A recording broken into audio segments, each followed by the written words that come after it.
আসসালামু আলাইকুম প্রিয় শিক্ষার্থীবৃন্দ।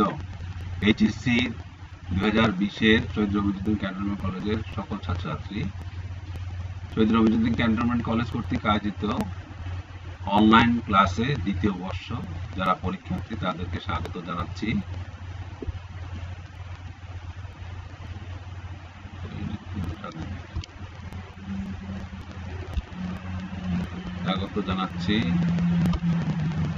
আমি মোহাম্মদ নুরুল ইসলাম, সহকারী অধ্যাপক হিসাব বিজ্ঞান।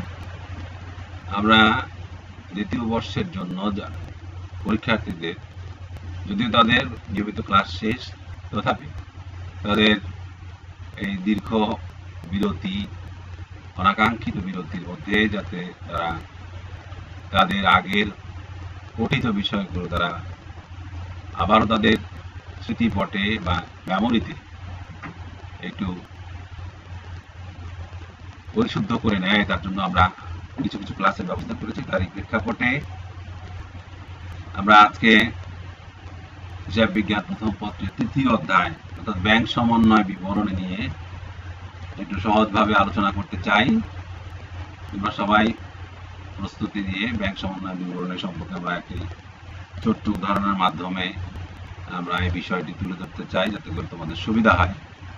যাই হোক, কথা না বাড়িয়ে আমি সরাসরি চলে যাচ্ছি বিষয়ের গভীরে। আমাদের জানি আমরা যে ব্যাংক সমন্বয় বিবরণী হলো, এটি কোনো হিসাব না, এটি একটি বিবরণী। এটি কারেকশন বিবরণী বলা যেতে পারে বা তুলনামূলক বিবরণী বলা যেতে পারে। অর্থাৎ একই সময়ে একজন ব্যবসায়ী যে পরিমাণ টাকা ব্যাংকে জমা দিবে এবং উত্তোলন করবে, এই বিষয়গুলো ব্যাংক একটি হিসাব রাখে। ঠিক একইভাবে ব্যবসায়ীর অফিসে, বিজনেস অফিসেও একটি নগদান বইয়ের মাধ্যমে হিসাবগুলো রাখা হয় ব্যাংকের যাবতীয় লেনদেন। কোনো একটা নির্দিষ্ট তারিখে এই দুটি বিষয়ের মধ্যে প্রায়শই পার্থক্য দেখা যায়। এই পার্থক্যগুলো নির্ণয় করে এই দুই পাশের অর্থাৎ অফিসে সংরক্ষিত নগদান বইয়ের ব্যাংক হিসাব এবং ব্যাংকে সংরক্ষিত পাস বইয়ের লেনদেনের হিসাবগুলোকে একটা অ্যাডজাস্ট করা হয়, যাতে প্রকৃতপক্ষে কোন কোন কারণে এই দুটি জেরের মধ্যে পার্থক্য দেখা যায় সেটা উদ্ঘাটন করা সম্ভব, এবং এর মাধ্যমে ব্যবসায় নিশ্চিত হয় তার জমা দেওয়া টাকা বা উত্তোলনের টাকার একটা সঠিক তথ্য। যাই হোক, আমরা জানি যে ব্যাংক সমন্বয় বিবরণী, এই বিবরণী তৈরি করতে আমরা বইতে ক ছক এবং খ ছক, একটা দুটা ছক আমরা প্রায় রপ্ত করি। মূলত হলো ক ছক মানে হলো নগদান বই মোতাবেক ব্যাংক জমার উদ্বৃত্ত দিয়ে যদি শুরু করা হয়, তাহলে কোন কোন আইটেমগুলো বা কোন কোন লেনদেনগুলো যোগ হয় এবং কোন কোন লেনদেনগুলো বিয়োগ হবে, সেটার একটি তালিকা আমি উপস্থাপন করছি। দেখো, যে এখানে প্রথমেই নগদান বই অনুযায়ী ব্যাংকে জমা বা ব্যাংক বিবরণী অনুযায়ী ব্যাংক জমাতিরিক্ত, এই দুইটা কথা একই। এই দুটি ব্যালেন্স যদি দিয়ে শুরু করা হয়, তাহলে যে আইটেমগুলো যোগ বা বিয়োগ হবে সেগুলো দেখো। কপি ব্যাংকে জমাকৃত চেক এখনো নগদান বইতে লিপিবদ্ধ হয়নি। ব্যাংক জমা অতিরিক্তের সুদ নগদান বইতে লিপিবদ্ধ হয়েছে কিন্তু ব্যাংক বিবরণীতে লেখা হয়নি। গ, দেনাদার বা কোনো পক্ষ সরাসরি ব্যাংকে জমা করেছে কিন্তু নগদান বইতে লিপিবদ্ধ হয়নি। ইস্যুকৃত চেক এখনো ব্যাংকে উপস্থাপিত হয়নি। ব্যাংক কর্তৃক প্রাপ্য বিল, বিনিয়োগের সুদ, লভ্যাংশ, বীমার দাবি ইত্যাদি আদায় হয়েছে কিন্তু নগদান বইতে লেখা হয়নি।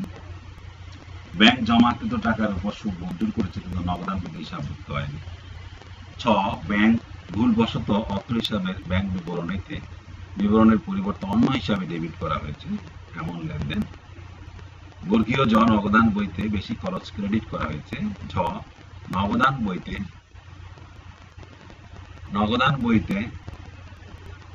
ভুলবশত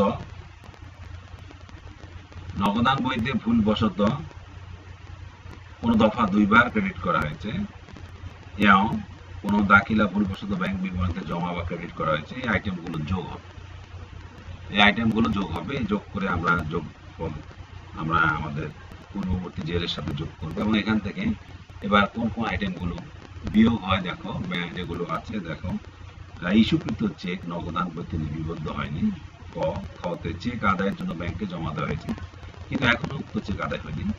গ ব্যাংক কর্তৃক ধার্যকৃত ব্যাংক চার্জ বা কমিশন নগদান বইতে লেখা হয়নি। গ ব্যাংক জমা অতিরিক্ত সুদ যা নগদান বইতে লিপিবদ্ধ করা হয়নি। ম ব্যাংক কর্তৃক প্রদত্ত বিমা সালামি, শেয়ার তলবের অর্থ, বাড়ি ভাড়া, গৃহ নির্মাণ কিস্তি, প্রদেয় বিল ইত্যাদি নগদান বইতে লিপিবদ্ধ হয়নি। চ ব্যাংক ভুলবশত ব্যাংক বিবরণীতে ডেবিট করা হয়েছে এমন আইটেম। ছ বাট্টাকৃত প্রাপ্য বিল বা চেক প্রত্যাখ্যাত হয়েছে যা নগদান বইতে লিপিবদ্ধ হয়নি। বর্গীয় জ মালিক কর্তৃক ব্যাংক হতে টাকা উত্তোলন কিন্তু নগদান বইতে লিপিবদ্ধ করা হয়নি। ঝ নগদান বইতে ভুলবশত কোনো দফা 2 বার ডেবিট করা হয়েছে এমন দফা। অন্য হিসাবে টাকা ভুলবশত অফিস হিসাবে ক্রেডিট ডেবিট করা হয়েছে, সেই টাকাটি এগুলো বিয়োগ হবে এবং যোগফল থেকে এই বিয়োগগুলোর যোগফল বাদ দিলেই আমরা পেয়ে যাব ব্যাংক বিবরণী অনুযায়ী ব্যাংকে জমা বা ক্রেডিট অথবা নগদান বই মোতাবেক ব্যাংক জমা অতিরিক্ত বা ক্রেডিট অতিরিক্ত যেটাই হোক, এটা আমরা পেয়ে যাব। এটি একটি ছক, এটাকে ক ছক বলা হয়। এই ছকের ঠিক বিপরীতে অর্থাৎ খ ছকে এই বিয়োগের আইটেমগুলো সবগুলো যোগ হবে আর যোগের আইটেমগুলো সবগুলো বিয়োগ হবে। এটাই হলো এই আমাদের একক জের পদ্ধতিতে ব্যাংক সমন্বয় বিবরণী করার ছক। আমি আবারও একবার দেখাই দিচ্ছি তোমাদেরকে যে প্রথমে এই আইটেমগুলো যোগ হবে এবং এই আইটেমগুলো থেকে এই আইটেমগুলো বাদ যাবে। তাহলে আমরা একক জেরের যে ব্যাংক সমন্বয় বিবরণী তা আমরা পেয়ে যাব। আজকে আমরা এইগুলো আলোকে একটা ছোট্ট উদাহরণ করবো, এটা দিয়ে আমরা আজকের ক্লাসটি সীমিত রাখবো। আমরা আশা করছি আমরা একটি উদাহরণ তোমাদের সামনে উপস্থাপন করছি। এই যে এখানে একটা উদাহরণ দেওয়া আছে 2019 সালের 30 জুন তারিখে নিম্নলিখিত তথ্যাবলী হতে জনাব ফয়সালের একটি ব্যাংক সমন্বয় বিবরণী তৈরি করো। 1 নগদান বই মোতাবেক ব্যাংকে জমা, অর্থাৎ ক ছক অনুযায়ী আমরা এটা করব। 250 এবং 500, 1000, 2000 টাকা চারটি চেক ইস্যু করা হয়েছে কিন্তু 30 জুন তারিখের মধ্যে তা উপস্থাপন করা হয়। 700 টাকা, 1750 টাকা, 1250 টাকা তিনটি চেক ব্যাংকে জমা দেওয়া হয়েছে কিন্তু উক্ত চেকগুলো 2019 সালের 30 জুন তারিখ পর্যন্ত আদায় হয়নি।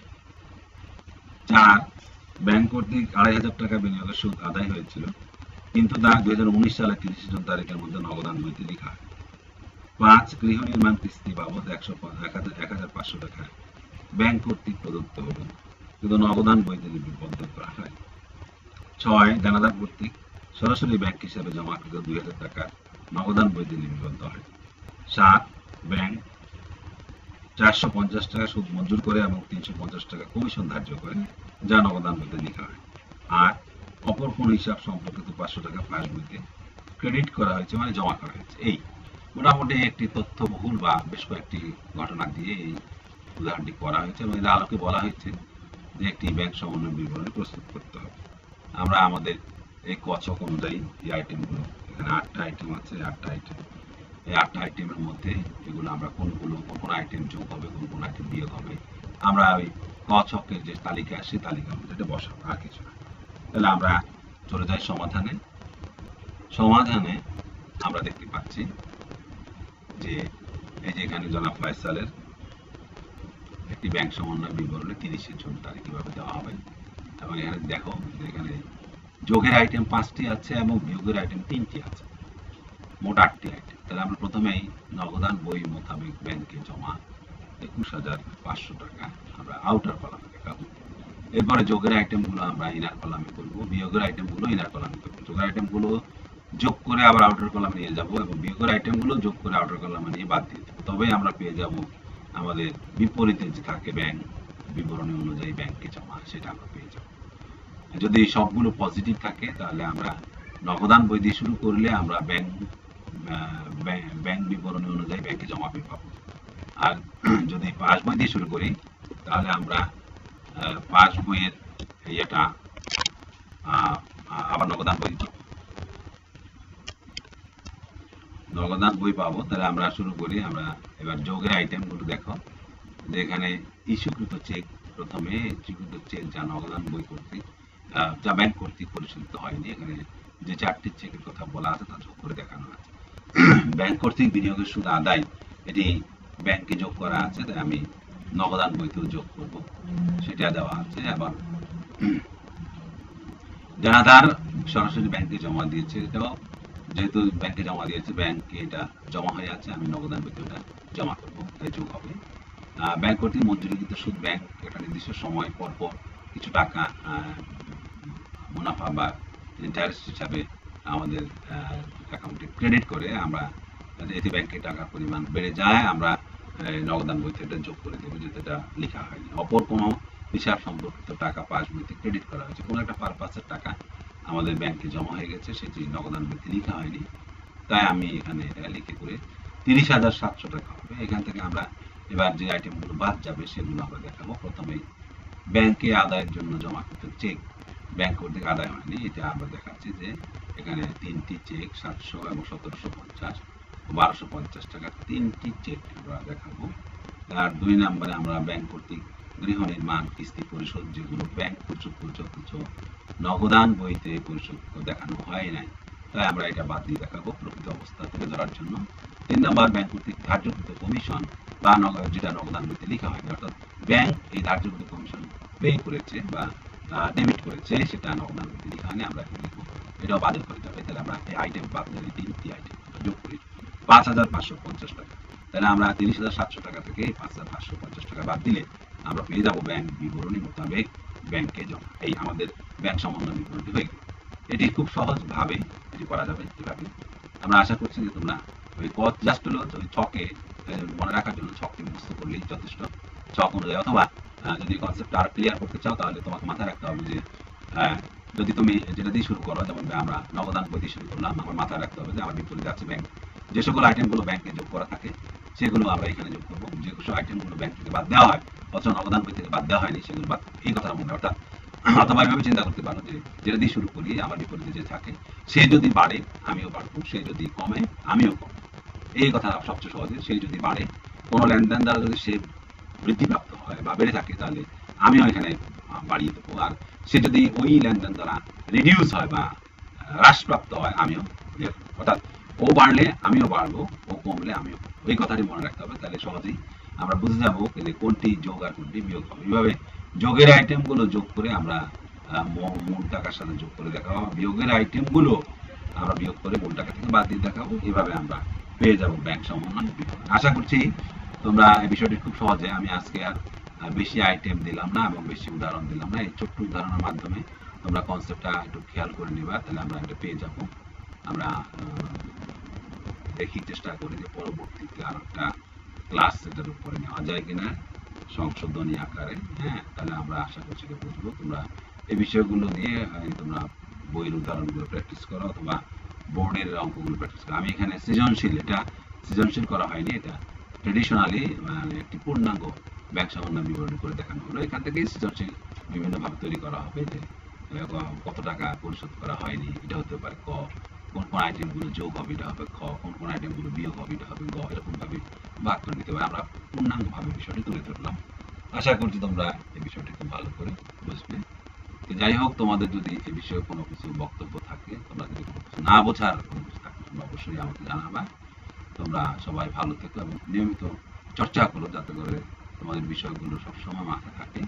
সবাইকে সবার মধ্যে দোয়া রইল, যাতে সবাই ভালো থাকে। ধন্যবাদ।